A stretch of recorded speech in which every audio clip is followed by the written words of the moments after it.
বাংলাদেশের বিচার ব্যবস্থায় যে কোনো বিচার ব্যবস্থায় সাক্ষ্য ছাড়া কোনো মামলা নিষ্পত্তি হয় না, বিচার করাও সম্ভব না।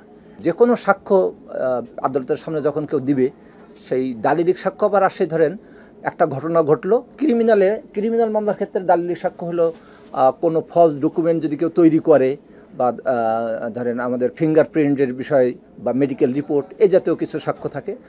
আর সিভিল মামলার ক্ষেত্রে দালিলিক জমির কাগজপত্র, পর্চা, বিভিন্ন জাতীয় ডকুমেন্ট থাকে। তো যেটাই থাকুক, আদালতের সামনে যখন কেউ সাক্ষ্য দেওয়ার সময় উপস্থাপন করে, তাকে মৌখিকভাবে এই কাগজগুলো সাপোর্টে কথা বলতে হয় এবং সে কাগজগুলো দাখিল করতে হয়। বাংলাদেশের বিচার ব্যবস্থায় আমরা দেখি সাক্ষ্য দেওয়ার সময় কিছু কথা ঘোরানো পেছানোর চেষ্টা করে, আবার কিছু সাক্ষ্য সরাসরি তারা মিথ্যা সাক্ষ্য দেয়, যেটা আবার অপোজিট পার্টি যখন জেরা করে, জেরার মাধ্যমে অনেক সময় এই কথাগুলো আদালতের সামনে উপস্থাপন করা সম্ভব হয়। আবার অনেক সময় দেখা যায় দালিলিক কাগজ কিছু উপস্থাপন করে।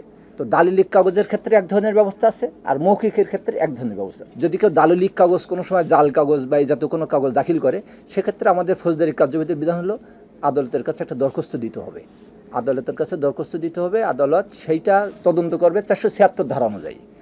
দেখার পরে যদি দেখে যে না, এখানে কোনো জালিয়াতির আশ্রয় নিয়েছেন, তখন ওই আদালত নিজেই পারে অথবা বিক্ষুব্ধ পক্ষের আবেদনের প্রেক্ষিতে ফৌজদারি কার্যবিধি 195(c) ধারা অনুযায়ী সংশ্লিষ্ট আদালতে ম্যাজিস্ট্রেট আদালতের কাছে পাঠিয়ে দিবেন। এটার ব্যবস্থা আছে।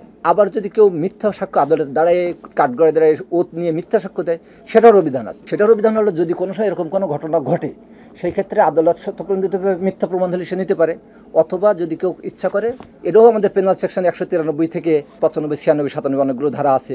এটা হলো মিথ্যার গ্র্যাভিটি অনুযায়ী। ধরেন যদি সিম্পল মিথ্যা বলে যে কারণে তার 3 মাস সাজা হইতে পারে, আবার কেউ দেয় যে এমন সাক্ষী দেবে যা তার মৃত্যুদণ্ড হইতে পারে, যাবজ্জীবন হইতে পারে।